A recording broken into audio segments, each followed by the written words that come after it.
We start with dogs as early as 8 weeks old, and sometimes we get dogs as old as 18 months old.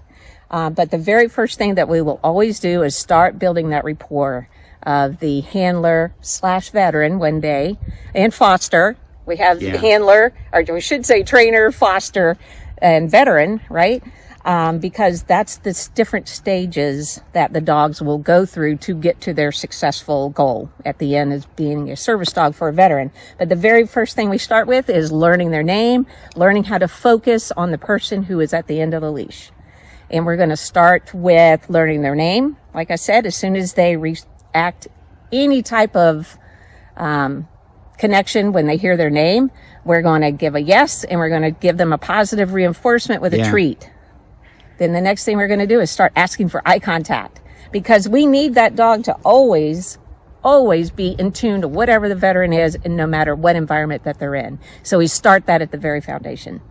So we're going to start today with one of our puppies, and they're going to come out, and we're going to show you a little bit of name recognition as well as focusing, giving that eye contact. We're building that muscle memory.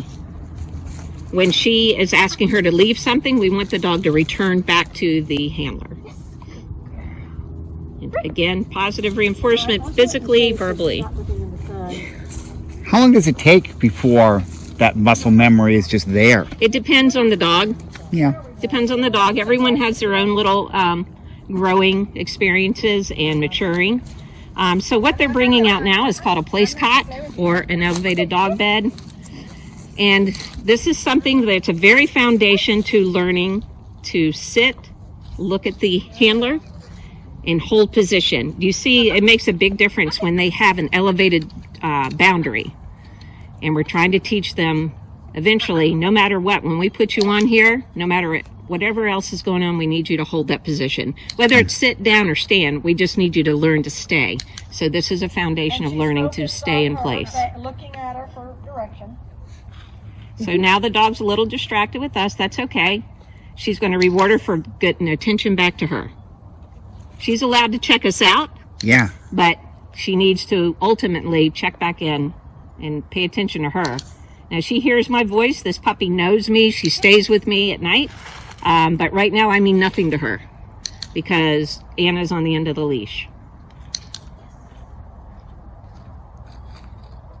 So right now Anna is just rewarding for eye contact. And we're not going to ask for it. We're going to wait till it's offered. We're teaching the puppy to think, what am I supposed to do to make you happy?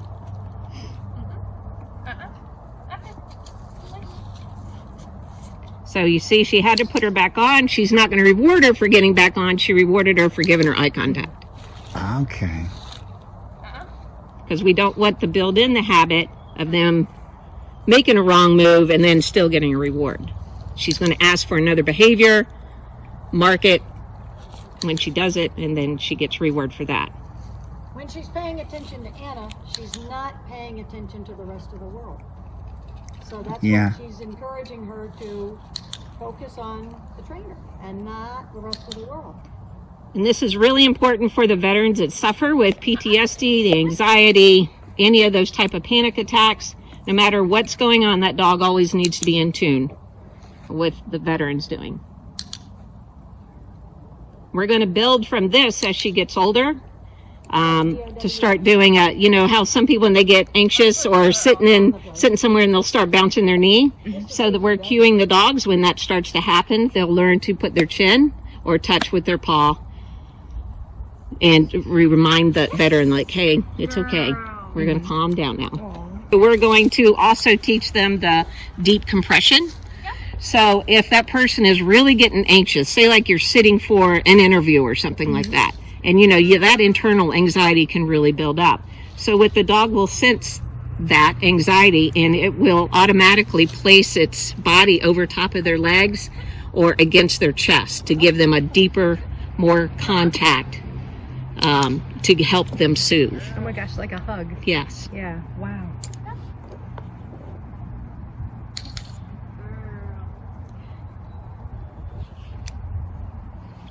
So now you see that she's relaxing, and she pretty much tuned the rest of us out. Yeah. So we're going to keep those type of exercises short and sweet. She ended on when it was successful, and then we would either put her up or ask her to go into another behavior.